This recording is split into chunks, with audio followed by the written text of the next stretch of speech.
So today the subject is tennis trading on Betfair, and specifically we are going to look at a strategy called the back the server strategy, a strategy that sounds simple but is actually pretty tricky in practice. So coming up, I'm going to give you the 5 keys to success with this method. I'm going to give you a step-by-step strategy explanation just in case you don't actually know the method. We're going to look at some real-life demonstrations so you can actually understand the strategy itself. Those are always good. And we're going to finish off the video with by answering this question. Use this strategy, yes or no? This is going to be a good video. Let's get into it.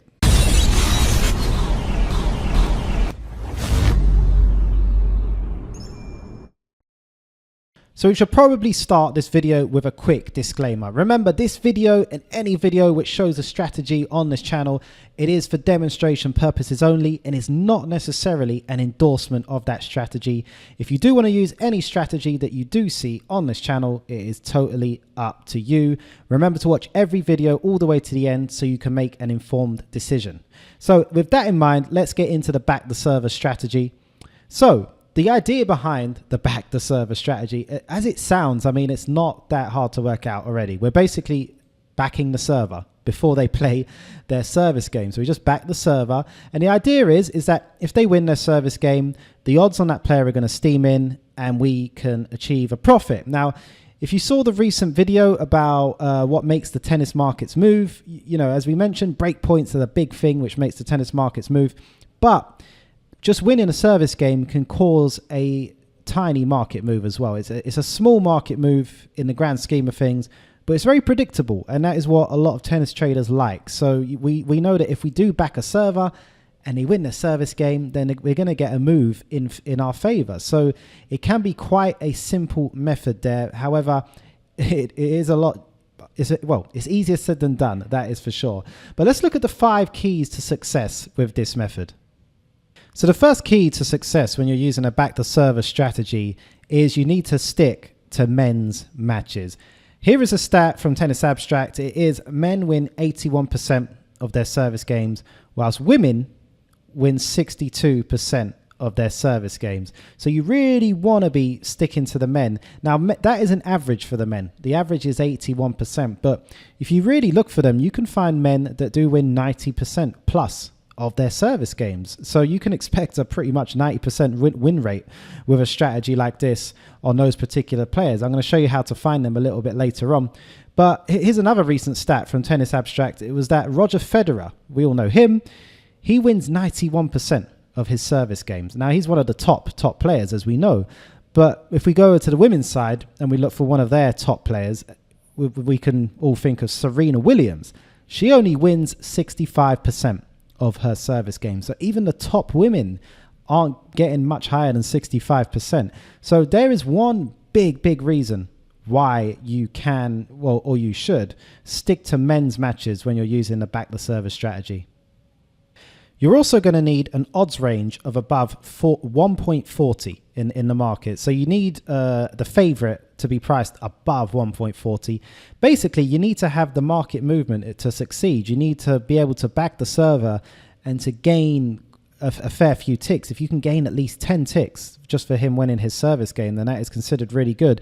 But you're going to need those players to be priced probably around above 1.60. If you can get both players close to evens, then that is even better for this sort of strategy.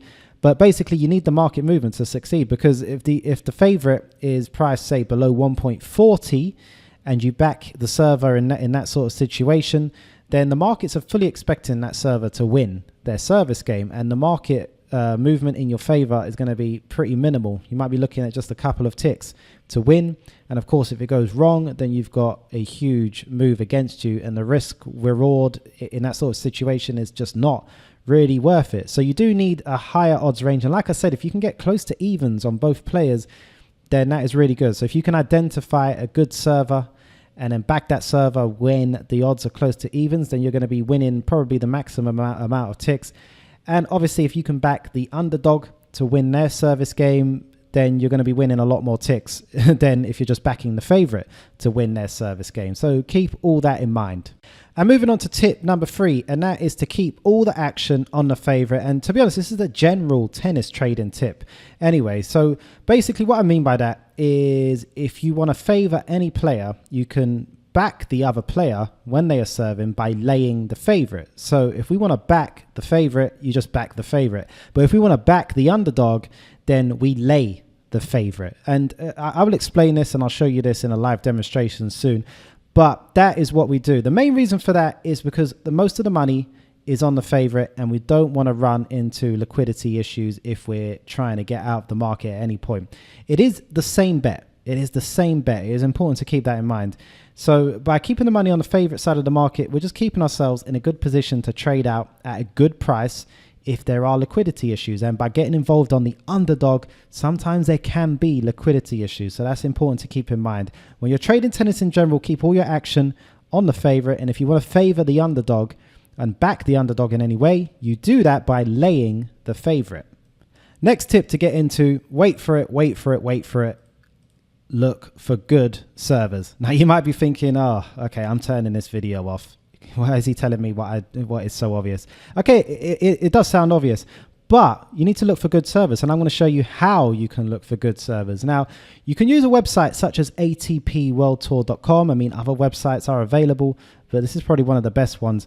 And what you should definitely look for is, I mean, on the website on its own, there's already ranking of the best servers on the tour at the moment, so you can already look at that, but you can look specifically at the stats. And if you can find players who win 79% or above of their first serve points and also win 54% of their second serve points, then you have a pretty good server there.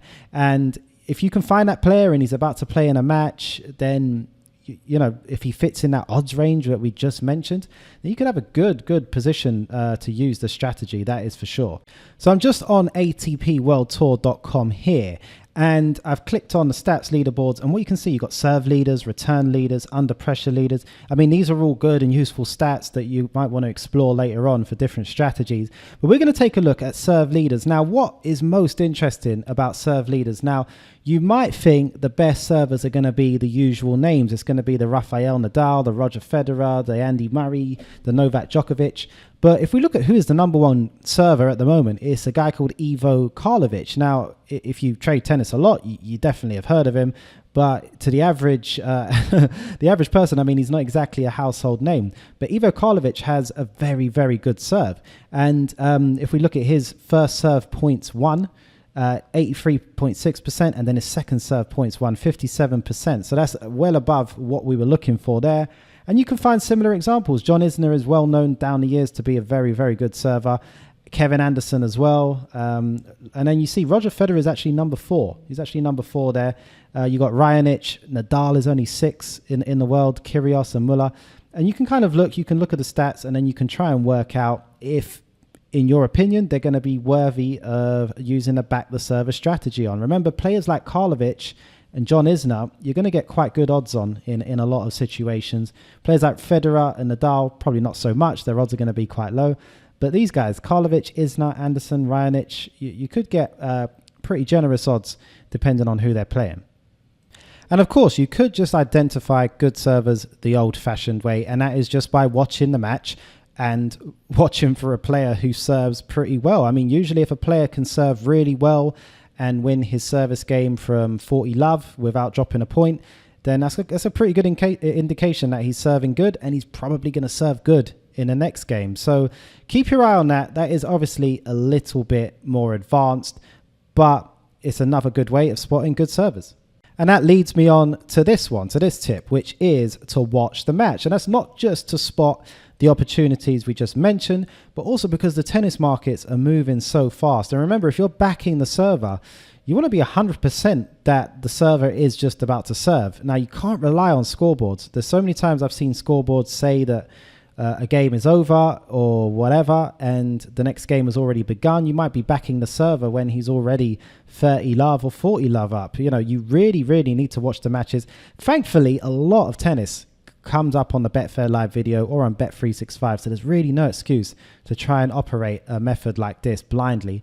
But you also want to watch the match to identify potential problems with the server. Now, if you're just using a scoreboard and it looks like a server is going 15 love up, 30 love, 40 love, it looks good, but only you as a human can judge if those points were won well or if they were lucky. I mean, you have to see whether, did he slice it and then still win the point by accident, or is he really winning this by just pure domination? There's a big difference, and only you can judge that by watching the match. So let's break down the server strategy in just a little bit more detail. But before we do get into the strategy, quick heads up. Remember, you can download the tennis trading odds prediction formula for free. There is a link in the description of this video. It's a PDF cheat sheet. You can download that, you can keep it, you can print it out, and it will help you identify where the prices will be at certain points in the match. And that will definitely help you out hugely with a strategy such as this, especially if you want to plan for the worst case scenario. So like I said, the link in the description, if you want to download that, you can wait till the end of the video. You can do it now. It's totally up to you, but it's there for when you need it. So let's get into the server strategy. So as we mentioned earlier on, we're going to identify a good server. So you can do that by the stats that we mentioned, or you can just watch the match and wait for an opportunity.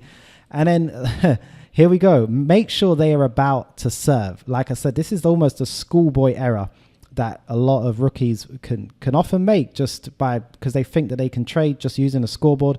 No. Have the video up, have the pictures up, and make sure that the player you want to back is definitely about to serve. So once you've confirmed that, then you just back them. You back them with whatever stake you want to use, and make sure it is before the first ball of the service game. Don't think, oh, they've just gone 15 love up, let me back them now. It doesn't really work like that, because you're already losing and diluting the potential value that you can win on a trade. It really has to be at 0-0 or love, as they say.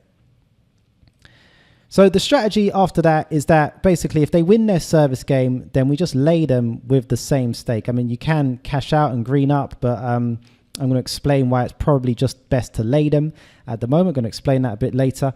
And then you're just going to repeat that again for the first probably 2 or 3 service games of the set, or until you lose confidence, until one of those 2 things happens. Now, you don't really want to start to use this late on in the set, because if the market moves against you, it's going to move against you really, really catastrophically.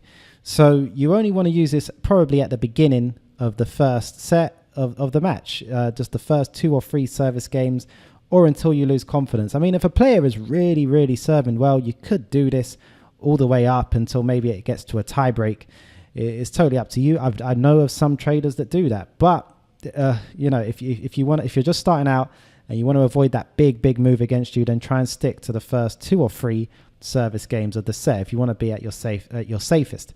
And just remember, we're looking for small tick wins to use as leverage for bigger strategies later on. I don't know any tennis trader who uses back the server strategy as their main strategy. It's kind of an in and out strategy. It's kind of, you spot an opportunity to back a server over a game, build up some green, and then move on. You're going to be looking to use much bigger, different strategies at different parts of the match. This is not your main strategy, that is for sure. It's just a way to build up some green. So keep that in mind as well. Keep that in mind when you're using this method. This is not the be-all and end-all of tennis trading strategies, that is for sure. But obviously, what do we do when it goes wrong? They're not always just going to win that service game. So basically, you're going to exit out of the trade at any point if the score goes to love 30, 15-40, or 30-40. Now, if the player is serving well, now, like we said, it should never come to this. It should never reach those score lines. And, as we mentioned earlier on, we're trying to identify a player who is a good server. And that could be by reading the match. It could be looking at their stats. But if ever this happens, that they're serving and the price goes to love 30, 15-40, or 30-40, even 30-30, I would say, is a bit borderline. I mean, if it ever reaches that, that is a sign that they are not trading well. They're not serving well.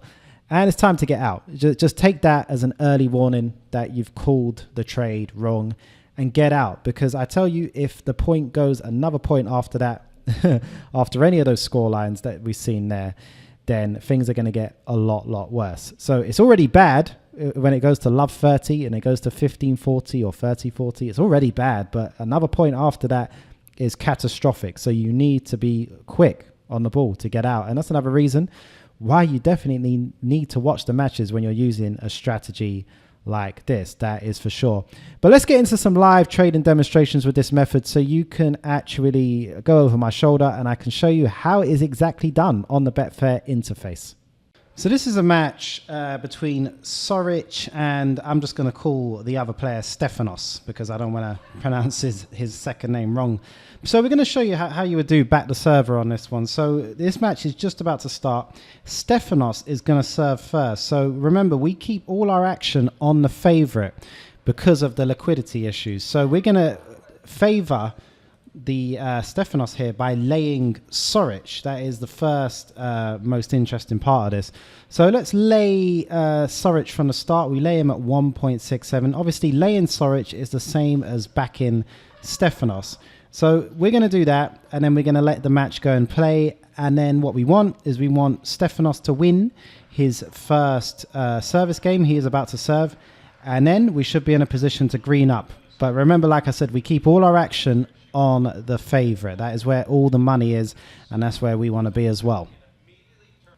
And there you have it. So you've got to be pretty quick to get your bets back in the market. So as you see there, Stefanos just won his first service game. So the price on Soric has drifted by a few ticks. We laid Soric at 1.67 and we just backed him at 1.76. And now we have some green sitting on Soric.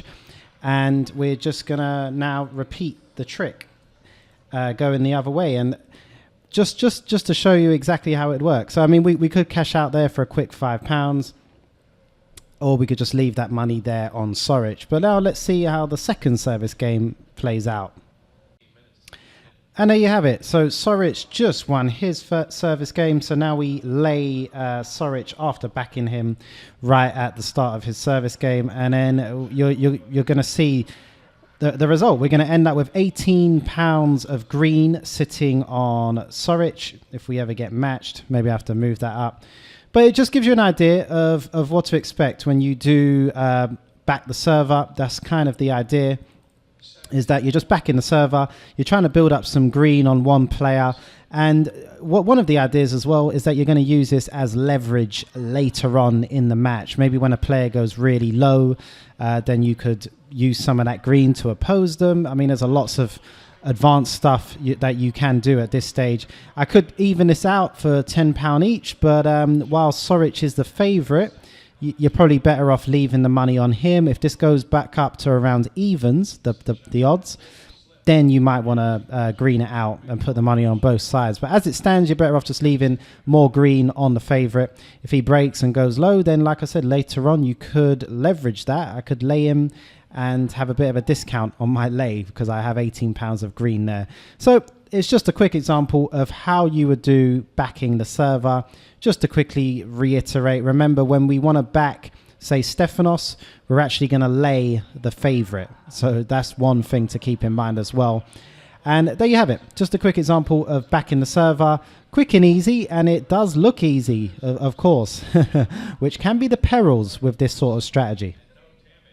So those examples are from the men's matches, but as said earlier on, you should be sticking to the men's because they do serve better than the women's. But there isn't a total argument against using this on the women's matches. Now, if you are going to use this on the women's matches, then you really need to have a bit more advanced match reading skills when it comes to tennis, and you need to really pick your opportunities well. So you need to wait for that moment when a particular player is serving really well, and then you could back her if you really feel it's worth the risk at that point. The upside of doing this on women's matches is that when a woman does win her service game, there's a lot more ticks to be gained just for that alone. But let's take a quick look at an example from a women's match. So we're getting involved on the back the server strategy here. Main reason was because Sharapova put Barty under a lot of pressure in her service game. So but Barty's not really performing well from what we've seen anyway. Sharapova's on the ball. Sharapova is about to serve, and of course, as we know, when a player is serving, they're expected to win their service game. So this can be a good time to use the back the server strategy if you wanted. We just backed her at 1.8, and we're going to let her service game play out. And there you have it. She won her service game, and she moved into 1.62, where we just had to lay her. I think we got matched to 1.65, and we built our 18 pounds of green. Now we can just let that ride, and if Sharapova can break and go ahead, then we could lock in a bit more of a profit there. So you're just looking for situations where you feel a player is about to probably win their service game comfortably because they performed pretty well in the last game and the other player wasn't performing so well, and you're just looking to get out, put a bit of green on that player. Get in, put a bit of green on that player, and then get out, and then just let it ride. So that's pretty much what we did there. Sharapova looked good in her first service game. She put Barty under a lot of pressure, as she's doing again now, as you can see. And we just backed her in her service game, and we built up a bit of green. Now we're just going to let that ride from here on out. So here you can start to see one of the problems with back the server. Now we backed Paul here at 1.83 to win his service game. It's already, well, it's just gone 15.40. Now, what you can see, I mean, look at that for a drift. We went in at 1.83. Now, look where the prices have drifted to already. This is important to keep in mind. One thing I want to say as well, we actually had a bit of green because we scalped Kachanov. We backed him on serve, so we had a bit of green built up. But now we've got it wrong. We've backed the server, and it pretty much wiped out the profit we made and has put us facing a bit of a red screen here. So that is one thing to keep in mind. Really, you should be getting out there for the £15 loss. Let's see how this point plays out. Let's see if he can claw a point back. But yeah. So he's conceded serve. So you can see it gets a lot worse. It gets a lot worse, and you have to start to lock in bigger, nastier red screens when it goes wrong with back the server. So keep in mind, we had some profit built up. So if we didn't have that profit built up, then this loss is going to be would have been a lot bigger. It probably would have been around. So if that is a £21 loss in the end, it probably would have been around a £30 loss because we had some green built up. But let me just show you. I mean, look at that. Look at that movement when it goes wrong with back the server. So you can see the flaws with a strategy like this. It can be great to build up some green, but you got to be really careful when you're using this strategy, because when you get it wrong, look at that. Look at that movement against you there. So keep that in mind when you're using back the server, and keep in mind that is one of the big flaws with using a strategy such as that. So I hope all those live examples of back the server were helpful. So let's look at some quick pros and cons of the method as well. I mean, if you're thinking about using this strategy, you definitely want to analyze it in this way. So I would say, I mean, one of the big pros of this method, one of the things I like is that, you know, it is straightforward. If you are new to tennis trading, you could give it a go and just you know, keep it simple in that way. And it can be a way to create some easy green that you can leverage later on. You can spot opportunities to use this, build up some green, and then you can leverage this for bigger profits later on. But let's look at some cons of the method as well.